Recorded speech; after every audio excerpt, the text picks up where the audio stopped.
ప్రస్తుతం ఏపీ రాజకీయాలు చాలా వేడెక్కే తరుణంలో ఉన్నాయి. ఎందుకంటే అందరూ ఫ్యాన్ గాలికి చల్లబడతారనుకుంటే చాలా వేడెక్కి ఉన్నారు. కానీ దీంతో ఎప్పుడైతే జనసేన పార్టీ అధ్యక్షుడు అలాగే ఉమ్మడి కూటమి అభ్యర్థి పిఠాపురం ఎమ్మెల్యే అభ్యర్థిగా బీజేపీ జనసేన తెలుగుదేశం పార్టీ నుంచి పిఠాపురం నుంచి పోటీ చేస్తున్నట్టు తరుణంలో పిఠాపురం వైపు మొత్తం యావత్ ప్రపంచం చూపంతా కూడా పిఠాపురం వైపు మారింది. ఎందుకంటే గతంలో పిఠాపురం అంటే కాకినాడ పక్కన లేదంటే అన్నవరం దగ్గర తునికి కోస్తవేడి దూరం అని చెప్పుకునే తరుణంలో ఈరోజు కేవలం ఒక పిఠాపురమే హిస్టరీగా మారింది.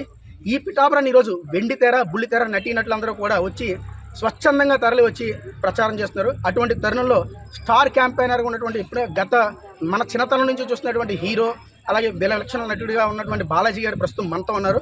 ఆయన అడిగి పిఠాపురం రాజకీయ పరిస్థితుల గురించి అడిగి తెలిసిన ప్రయత్నం చేద్దాం. సార్ నమస్తే అండి, చెప్పండి సార్. బాలాజీ గారు, పిఠాపురం రాజకీయం గురించి మీ అభిప్రాయం? రాజకీయం అంటే అది ఎలా చెప్పాలనే తెలియదు. అసలు మనం రాజకీయం అనే మాటే మాట్లాడుతున్నాం. పరిపాలన అనేది ఉంది. ఒక కుటుంబాన్ని ఒక తండ్రి అంటే ఎలా గడుపుతున్నాడు అంటే వాళ్ళు పోషిస్తున్నాడు, తీసుకెళ్తున్నాడు. దక్షతగా ఉండి ఎవరైతే ఉంటారో వాళ్ళు నిజమైన తండ్రి. అలాంటి తండ్రి మనసు కలిగిన ఒక అద్భుతమైన వ్యక్తి, అద్భుతమైన మహా మనిషి.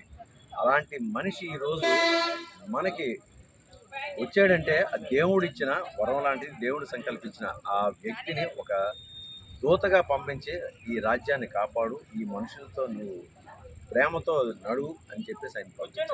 నిజంగా ఇది చాలా అద్భుతం.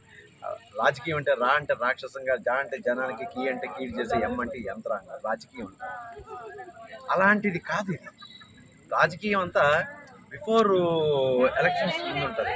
తర్వాత అయిపోయిన తర్వాత స్వపరిపాలన, మంచి పరిపాలన ఇచ్చే ఒక దక్షుడు కావాలి. ఆ దక్షుడు మన పవన్ కళ్యాణ్ గారు.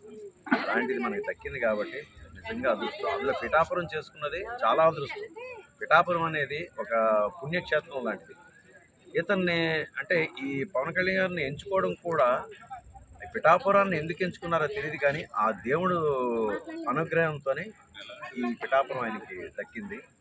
అసలు ఉప్పెనలాగా ముందు వెళ్తాడు. అసలు చెడునంతా కడిగేస్తాడు. కడిగేసి ముందు మంచి వాళ్ళని తీసుకొని వెళ్తాడు. మంచి వాళ్ళు సేవ చేసుకుంటూ ఆ సేవలోనూ వాళ్ళందరికీ ఏం కావాలి, ఏం ఇవ్వాలి, ఎలాగైతే మనం వీళ్ళని కాపాడుకోవాలనుకున్న మనసులో అనుకున్నానో ఆ మనసులో ఉన్నది ఆయనకి నెరవేరుతుంది.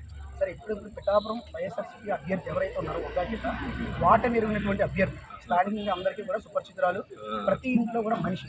అటువంటి వ్యక్తిని ఓడించడానికి వాటమి భయంతోనే ఈరోజు స్టార్ క్యాంపెయినర్గా ఇంతమంది వ్యక్తులు మీరందరూ దిగుతున్నారని చెప్పి ప్రచారం పిఠాపురంలో వైసీపీ తరఫు నుంచి బాగా బొగట్టం.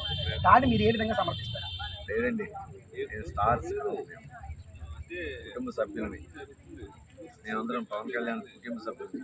ఒక కుటుంబ సభ్యులో ఒక వ్యక్తి ఒక సేవ చేయడానికి వచ్చాడంటే ఆ సేవకుడికి మేము అండగా ఉండి అతన్ని గెలిపించుకొని ఆ స్థానంలో కూర్చోబెట్టాలనుకొని ఒక దీక్షతో ఉన్న కుటుంబ సభ్యులు అంతే.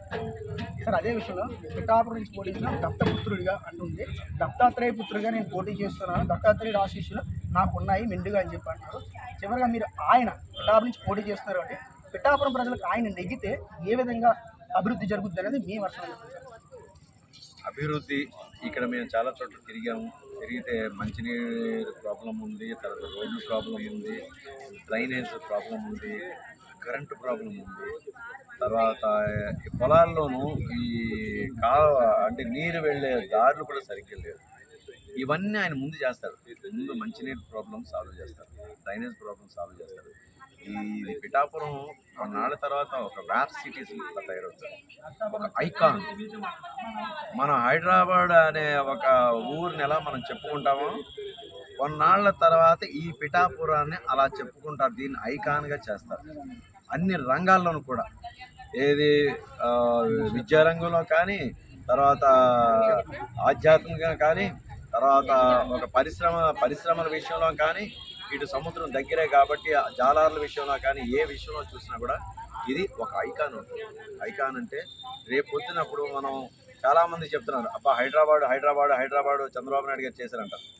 రేపు పిఠాపురాన్ని ఇలా ఇంత ధీటుగా తీసుకొచ్చిన వ్యక్తి పవన్ కళ్యాణ్ అని చెప్పి ఆ పిఠాపురం లాగా మా ఊరు తీసుకురావాలా, పిఠాపురం లాగా మన దేశం ఎదగాలని చెప్పేసి అనకపోతే చెప్పండి, ఛాలెంజ్. సరే అయితే నేను స్థానికంగా నేను ఇక్కడ ఉంటాను, కానీ పవన్ కళ్యాణ్ గారు వస్తే హెలికాప్టర్ రాజకీయం చేస్తారు తప్ప స్థానిక ప్రజలకు అందుబాటులో ఉండరు అనేది వైసీపీ వాళ్ళు తీసుకొస్తున్నారు. దానికి మీరు ఏం చేస్తారు? మరి అవతల వాళ్ళు కూడా అవతల ఊళ్ళో ఉన్నారండి, లేరు కదా, ఎక్కడో సెంటర్లో ఉన్నారు, నడిబొడ్లో ఉన్నారు. నడిబొడ్లో ఉండి మరి వాళ్ళ మాట మాట్లాడడానికి కూడా ఆస్కారం తప్పది. ఏదైనా కూడా ఏంటంటే ఒక మాట మాట్లాడేమంటే అది విమర్శ అవుతుంది, కానీ అది నిజంగా మాట్లాడే మాట కాదు. ఎవరో ఎందుకుంటారు, అందరూ వచ్చారా, అందరూ వచ్చి ఎక్కడెక్కడి నుంచో వచ్చిన వాళ్ళు ఉన్నారు, ఇక్కడ స్థిరపడిన వాళ్ళు ఉన్నారు, చెయ్యాలనుకున్నారు, చేస్తున్నారు అంతే. ఏదైనా కూడా ఆంధ్రప్రదేశ్లో ప్రతి భూమి స్థలం కూడా మందే. మన తెలుగు నాడి బాడి అందులో ఉంది. మనం ఎక్కడి నుంచి ఉంటే అది మన ఇల్లే అది. అంతేగాని దానికి హెలికాప్టర్ లేకపోతే వాళ్ళదేదో ఇదేదో అనుకోవడం అనేది శుద్ధ దండుగా వేస్ట్. ఆ మాటలు కూడా ఎవరు పట్టించుకోగల కాదు అసలు. ప్రస్తుతం ఏదైతే ఇప్పుడు పవన్ కళ్యాణ్ గారు వస్తే అభివృద్ధి జరుగుతుందని, అలాగే సముద్ర తీర ప్రాంతం కాబట్టి మత్స్యకారులకి ప్రతి ఒక్కరికి కూడా అన్ని రంగాల్లో కూడా పిఠాపురం అభివృద్ధి జరుగుతుందని చెప్పి మనం బాలాజీ గారి మాటల్లో తెలుసుకున్నాం. కెమెరా పర్సన్ చిన్నబాయ్తో సునీల్ కుమార్, పిఠాపురం నుంచి. అలాగే మరిన్ని లేటెస్ట్ అప్డేట్స్ కోసం జీకే మీడియా ఛానల్ని వెంటనే సబ్స్క్రైబ్ చేయండి. నోటిఫికేషన్స్ కోసం బెల్ బటన్ని క్లిక్ చేయడం మర్చిపోకండి.